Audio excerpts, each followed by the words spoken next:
We just came back from the NCL Aqua, and this cruise was different from anything we've done before because for the first time, we had 3 generations of our family along with us. Today, we're giving you the view from the family side of this ship. Our oldest daughter, Megan, cruised with her husband and their 2 kids, ages 6 and 9, in the NCL Aqua family balcony cabin.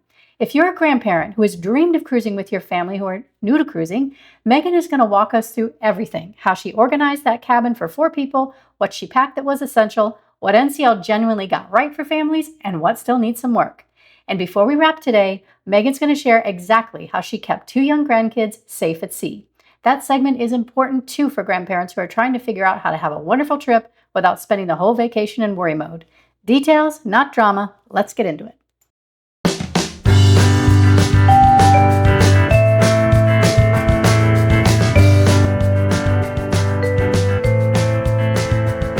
All right, everybody, meet my daughter, Hello. Megan Marie. We have had an amazing, we're not quite over our amazing spring break week on the NCL Aqua, but she is traveling with 2 kids under the age of 10, our beautiful granddaughters. And she is kind of a master of organization, and I thought she had a lot of helpful advice that she could provide to families that are traveling on a cruise ship.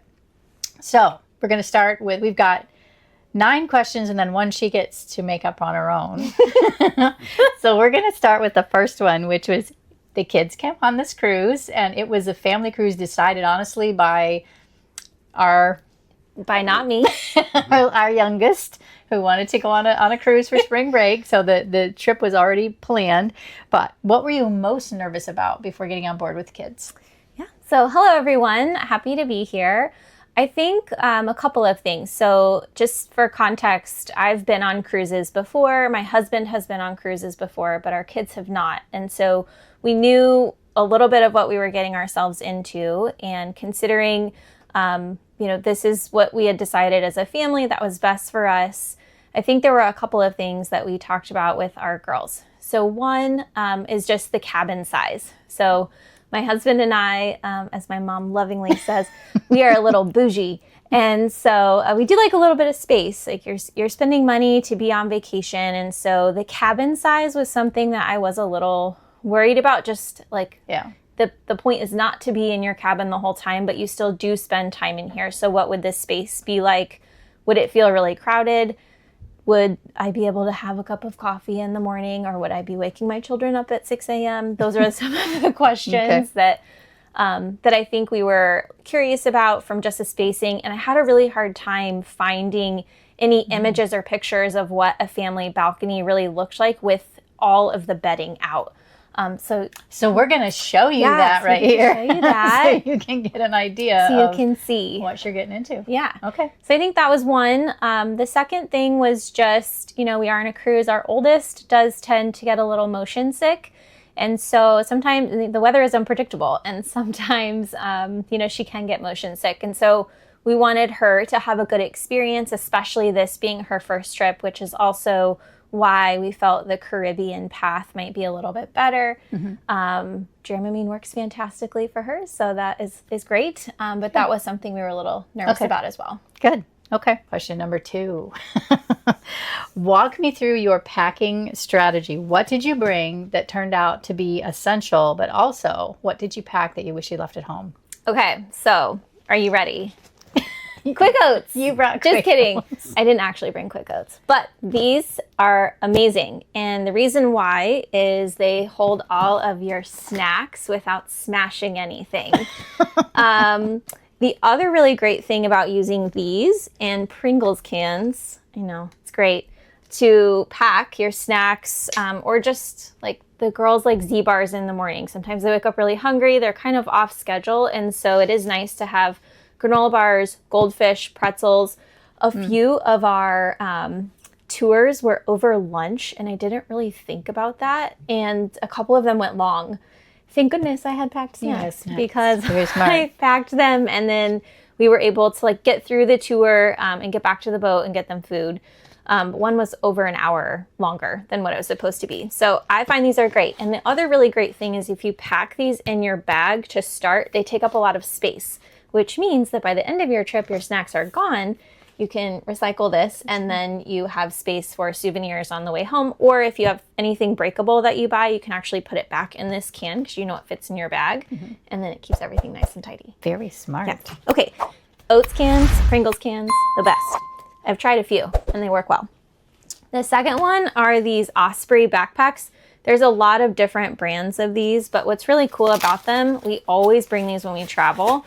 They fold out into an entire backpack. And it's really nice because there's little containers and pockets that you can easily access. You can fit like 8 to 10 bottles of water in here. Oh, and wow. It holds up like plastic bottles. All of our Owalas actually fit in here well too. So we usually bring 2. These are also really great for hiking. They're really great for excursions.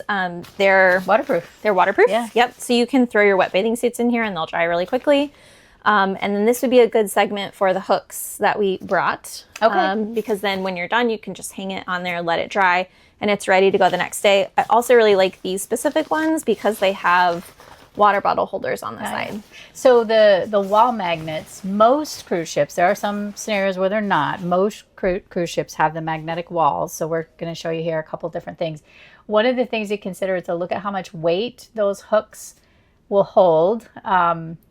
My friend Marianne once, because we didn't specify how heavy those were, if you go too heavy, those hooks are really hard to get apart once they get all tangled up in your suitcase, and you can hurt yourself pulling those things apart. So just make sure you're looking at the weight, but we're showing you how Megan has used these throughout her room. Okay, a couple of other things. So this is like the perfect size for a medicine bag. I find that, especially with kids, you never know when something is going to happen. And so this is my travel medicine bag. I actually keep it in our medicine cabinet at home. We do travel a lot as a family, and it's really nice because, well, you can't see this, but I can literally fit everything in here. Like I have multiple bottles of Advil in here. I have earplanes in case they get a cold on the way home, like a couple of other things. For this trip in particular, and I would say for Caribbean trips, these really lightweight, like the swim shirts, or like even these are the girls' like the sun shirts, athletic shirts are great because when we went to Monkeyland, it was randomly raining like it does in the Caribbean for 10 minutes at a time, and they would get really cold.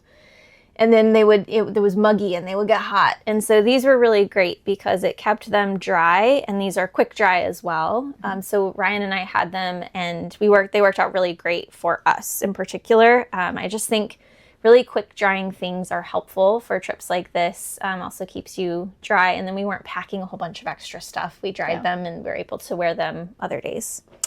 A couple of other things. So these mesh bags are my favorite to bring on beach trips in particular. They also work really well if you're hiking for wet snow boots. They fit a lot and they're grab and go. And so I just hang these by the door on the hanger. Our like goggles and sunscreen go in here. You can also fold these up and put them in that travel bag, which is what we did for St. Thomas. So we had all of our waters in the backpack, and then we had all of our towels for the beach in here. So it just makes for super easy transport. They're really lightweight. They fold the sand up. Probably falls right through there. The sand falls through them, and they fold up super, super small. So there you go. Takes up little space. I'm all about things that take up very little space. Okay, for the children, this is how I pack their clothes for trips when it matters what they wear. It helps them know what they're wearing that day. They have an outfit and then something for dinner in here. I do not pack bathing suits or pajamas in here because they don't pack a bathing suit or a pair of pajamas that are different for every single day. I'll pack maybe 3 bathing suits, 3 pajamas for a week. But underwear, socks, and then usually 2 outfits, 1 during the day, 1 for dinner for the cruise, worked really well. When you zip these, like you can actually kind of fold them up a little bit for their backpacks or suitcases. But it does just help you stay a little bit more organized. And what was really nice is there are actually drawers in the family balcony And so I was able to kind of lay out their clothes for the week in these bags. And then when they're done, if we're going to rewear something, we can put it back. If not, it goes in the dirty clothes bin. This is also helpful when grandma and grandpa are watching the kids because they already have predetermined. We don't have to have arguments about who's wearing what with the BOA. It's really helpful when that's all put together by day. Yeah. And then the last thing, we have loved this sunscreen. We've never used Blue Lizard. We had to have reef safe sunscreen for a tour that we booked. And it has worked really well. My girls have super sensitive skin. So no sunburns. No sunburns, no burny feeling when they applied it. It's worked really well. And so, shout out to Blue Lizard. This stuff is awesome. What about what you packed that you didn't end up needing? Anything? Or did you hit a... I think I may have hit a home run. There might have been a few, maybe a few too many outfits, from a dining perspective. The girls, we may have gone shopping in Miami. Yes, you did. Yeah. They each picked out some nice dresses that we found, and they've ended up wanting to wear those more for dinner than what I packed, which, when you buy something new, you want to wear it a lot. So the good news is I had packed pretty light already, so we were able to accommodate these extra dresses that they bought. So maybe a couple less clothes if you're going to pick up something before you leave port. But in general, I think we did pretty everything. well. Okay. Yeah. All right. Okay, next question. So the NCL Aqua balcony cabin is not designed for a family of 4 with 2 little ones. So show us how you've set it up. What was your system for organizing the space so it didn't feel chaotic? Okay.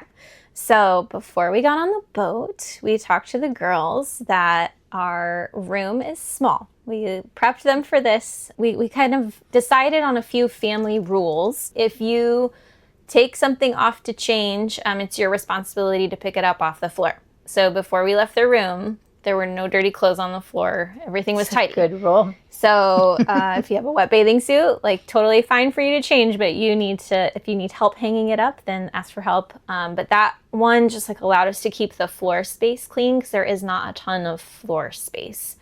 So it allowed us to stay organized that way.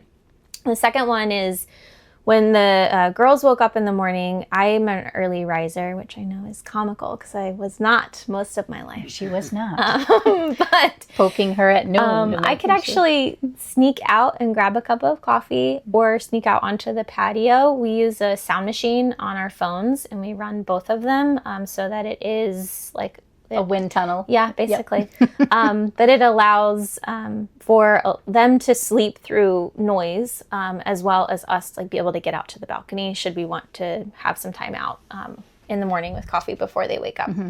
So once they woke up, I would actually fold this back in. It says to call your room steward.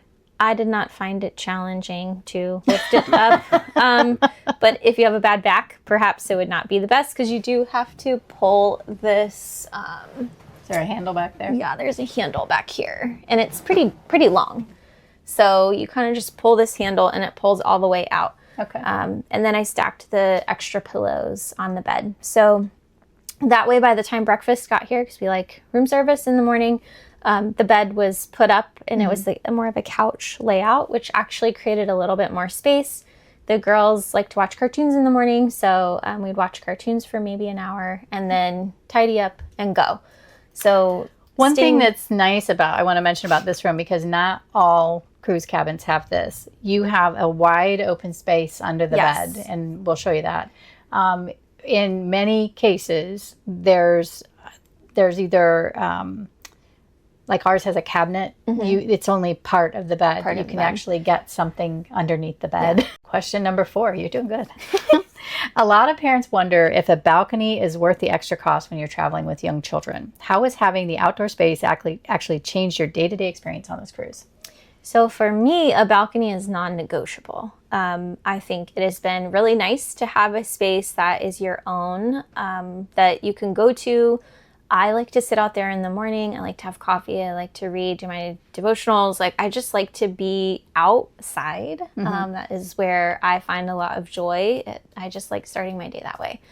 The girls have also liked it as well. And by the time that they're both up, hopefully Ryan and I have gotten to sit out there because we get booted out of the balcony because there are only 2 chairs on our balcony. So they will actually sit out there, and my youngest said, "This is my favorite, just watching the sea go by." I love that. So yes, they have really enjoyed the balcony. One thing I will say that is different on the Aqua than other Norwegian ships or even Royal Caribbean ships. It's been a few years, but they've done a really phenomenal job windproofing the side of the ship. So oftentimes we've done side balconies, and sometimes it's so windy you really can't sit out there. Yeah. We have not had any issues at all sitting out here, and we've had a pretty windy trip, lots of waves. I think they said it was like an 8 or 9 foot swell today. And we've sat out on the balcony multiple hours today. Yeah, the public areas are very windy. We've actually watched it through the window. For whatever reason, the balcony is it's also really quiet. So I don't know if we just have exceptionally kind, quiet neighbors on spring break who are not there, but we've even been out there multiple times, and we've looked down both sides of the ship, and there is no one leaning over their balcony looking. So it's also been a really great way to end our day. So when the girls get ready for bed, we go sit outside, and the stars are beautiful. We've had really clear weather. And so they've also really just enjoyed sitting out there at night even and having a way to kind of calm down. So in my book, I think it's worth it. Especially like if you do have seasickness, having a space that's your own where you can look out over the horizon, I think would be really beneficial. Okay. That's good. Awesome. Okay, question 5. So you've got 4 people in a cabin. How's it going sleeping? Yeah, a lot better than I honestly expected. So my youngest, she needs her sleep. My oldest is a bit more like me, where she, can run on a little bit less sleep than the typical child. But my youngest, if she does not get her beauty sleep, she's not very nice. Is not, there's a lot to be desired from a joy perspective. So, I think there's a couple of things that have been really great. So obviously it's a little tight when we're all here, but they are so tired by the end of the day. We've been getting back to the room between, I would say, 9 and 10 at night. They're 6 and 9. Our normal bedtime at home is around 8:30, so not significantly later. I'm sure if we did some of the later things, we would probably want to come back and nap at some point throughout the day with my younger daughter. But they're falling asleep really quickly. I think the just being together, they pass out. They sleep pretty well. Yeah. And then they're sleeping until 8:30, which is miraculous. All right, so number 6, big one. Yes. Dining and children, because what goes in determines how they feel for the day. So how have you been navigating food on this ship? From a breakfast standpoint, we really do like to have a slower morning on vacation. Some families are like, we're awake, let's, go. Yeah, let's face the day and seize the day. There we go. I think for us, the girls, especially on vacation, they really enjoy watching some cartoons. It's kind of how they wake up. They sit outside and they wake up kind of slow. And so that works for us really well. For that reason, I find that having room service is nice because we can kind of all get ready at our own pace. From a room service standpoint, the menu is the same every day. We have had mixed success with writing things in. For example, my oldest loves croissants. So we wrote on the bento box, can we have croissants, please? And they sent us like 10 or 12 croissants. Like it was, they're little, don't worry. They're little. And she ate croissants throughout the whole day and it was great. The next day we did the same thing and we got none. So that's breakfast. Lunch, I would say is the most challenging meal of the day for our family on this boat for a few reasons. The buffet line is super tight. There's a lot of people coming and going from the main pool. It's spring break. There's loads of people on the boat. Lots of teenagers. Like it's just not hungry teenagers. Just not our vibe. There's just a lot happening in the buffet. So that really leaves just a few options for you. You can go to the Indulge Food Hall, which in and of itself, the concept is amazing, but they have no hostess working the tables. And so what this comes down to from an execution standpoint is you have thousands of people who maybe don't want the buffet or want something else. And the way Indulge Food Hall works is if you sit at one of the bars at the restaurant itself, you can only order from that restaurant. That's really challenging because four people. One, it's four people, but two, the kids don't want udon noodles. Our kids don't. And so if you sit at the Asian bar, which is something that like we would, normally order, you have a very limited option of what you can order there. So you have to find a table in the main area to be able to order from anything. And those tables are, we've been in there nearly every day, at like our C days at lunch. I mean, you can't find a place to sit. We ended up crowding around a table that was meant to be for two, and we just kind of worked it out, and Ella sat on my lap. So I would say the Indulge Food Hall as a concept is really cool, a little bit difficult to execute on a busy week and it be enjoyable.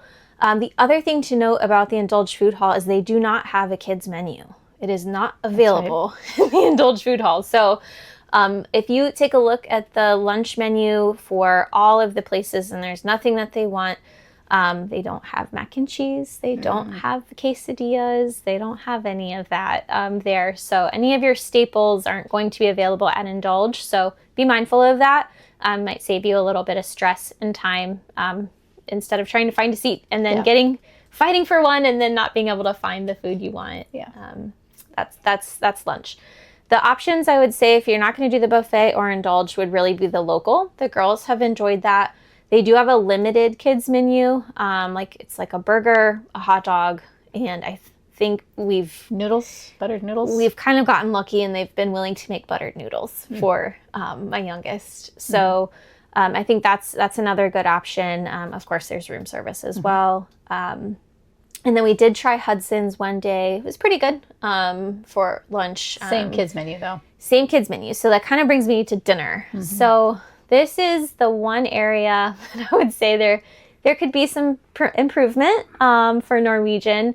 So all of the specialty restaurants and main dining have the exact same kids menu for all dinner meals and lunch, to be honest with you, because the lunch menu at Hudson's for kids was the exact same. Ugh, kids do like other types of food. Yeah, they do. It would be nice to have like one kids menu option at each specialty restaurant that was reflective of that place. Yeah. So like Los Lobos, for example. Have a quesadilla. Yeah, there is no cheese quesadilla with like black beans or rice at there's Los nothing Lobos. like that. So that would be really, I think that's really good feedback and good to know if you've got kids who maybe are a little more adventurous. So your option is you have to, at a percentage of the price, you have to add another specialty dining credit. Yeah. And they give you a discount, but it's still, I mean, for her to get a steak was $25. Yeah, I think it's half of what the real cover charge is for an adult. Yeah. One other thing to note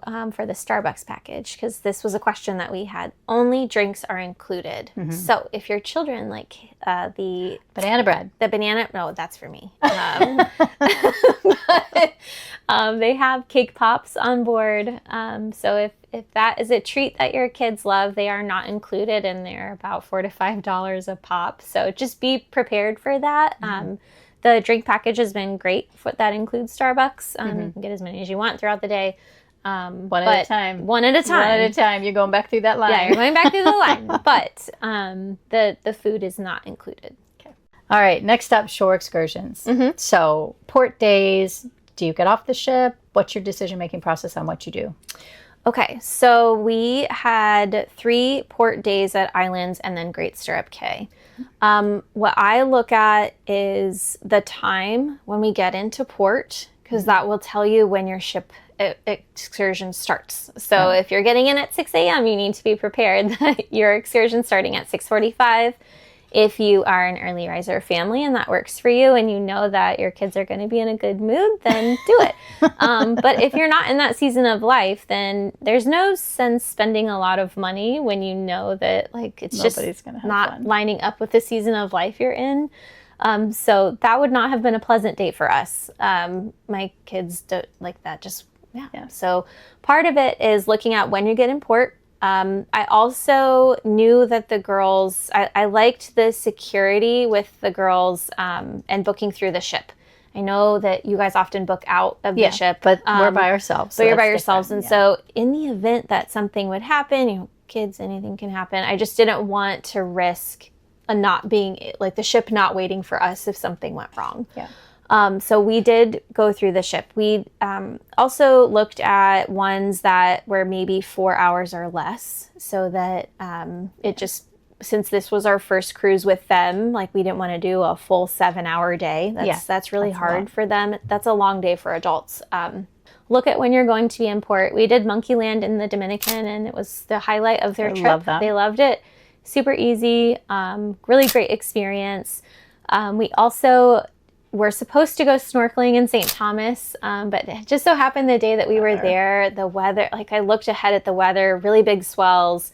We were supposed to be on a catamaran. My oldest was already having issues on the boat itself. So we ended up canceling that, and then we went just to Megan's Bay, and it worked out really great. In Tortola, we got in at 6 a.m. and we didn't book an excursion. We just got off the boat, we walked around and we left town. Early too. I mean, we left at 1:30. We left at 1:30. It was a really quick day. What was nice about Tortola is we got back on the boat. They opened the aqua coaster at noon, and we were the first ones on it. And so we got to do that. We didn't have to wait 45 minutes in line. And we kind of told the girls, this is your time to do the aqua coaster if you want to do it. If you don't, that's fine. But mom and dad aren't going to wait, here an hour. If it rains, they turn it off. So there's just a lot of things to consider.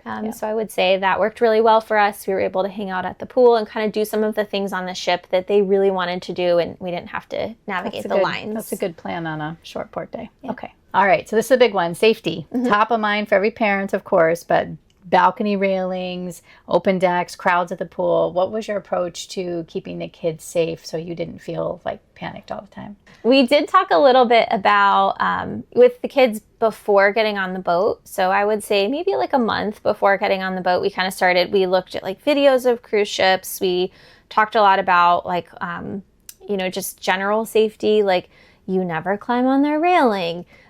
You always stay with mom and dad or some like grandma and grandpa or, other family that's here on the boat with us. So just kind of talking about general safety, I think with them is helpful a month out, and they can ask questions and then you can look up videos and have an open conversation. So that works really well for us. The second one is you don't want to have your balcony door open when your room service comes. And so we talked a lot about why, which was a great opportunity for them to learn about physics, and how wind tunnels work and all of the things and why we don't want them, to get hurt. Yeah. So we talked a lot about that.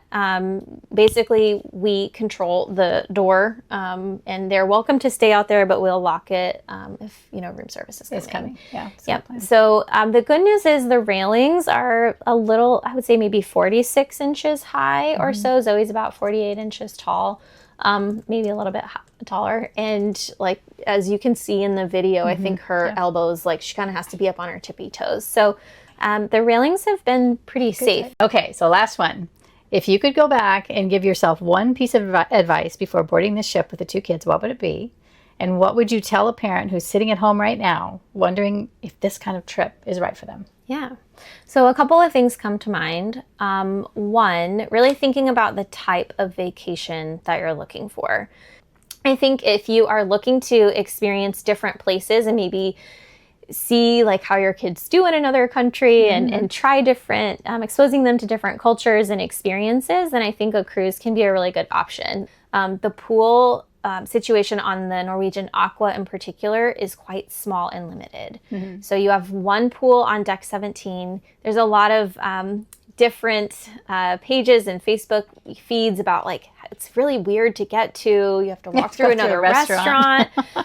It's really small. And so even walking out there, there is no chairs. The pool is very, very packed. And so it's not going to be like this grand, quiet, spacious experience. Which is that's what somewhat typical of cruise ships, right? If that's what you're looking for. Now, what I will say is they do have these smaller side pools, the infinity pools. You talked a little bit about safety just a minute ago. They do have this ledge that's kind of a little stressful, but the kids have done really well with it. So those infinity pools are cool, but remember that especially if you're going over spring break, they're very busy. Yeah. So what we have found is that at night, there's nobody in the infinity pools on the side of the boat. So we've done some night swims, and that's worked out really well. They think it's midnight. They think it's midnight. It's not. The other thing that I would say is just by priority access, it has been a really nice benefit to be able to kind of have that ability to get on and off the ship quickly without waiting around and having to keep them entertained. That's good advice. So I think those are the things that I would say is really think about the type of vacation you want. If you want a lot of pool time, you're going to maybe have to either find that on the islands. If you have a stop in Puerto Plata, the Taino Bay is great. The pool is massive. Yeah. Lazy river. Beautiful. Too. There's a lazy river. We walked through it, although we did not get to experience it, and it was beautiful. And I would highly recommend, Monkey Land is so cool. But maybe if you've already done that, I know for us, that's probably what we would do on our next stop.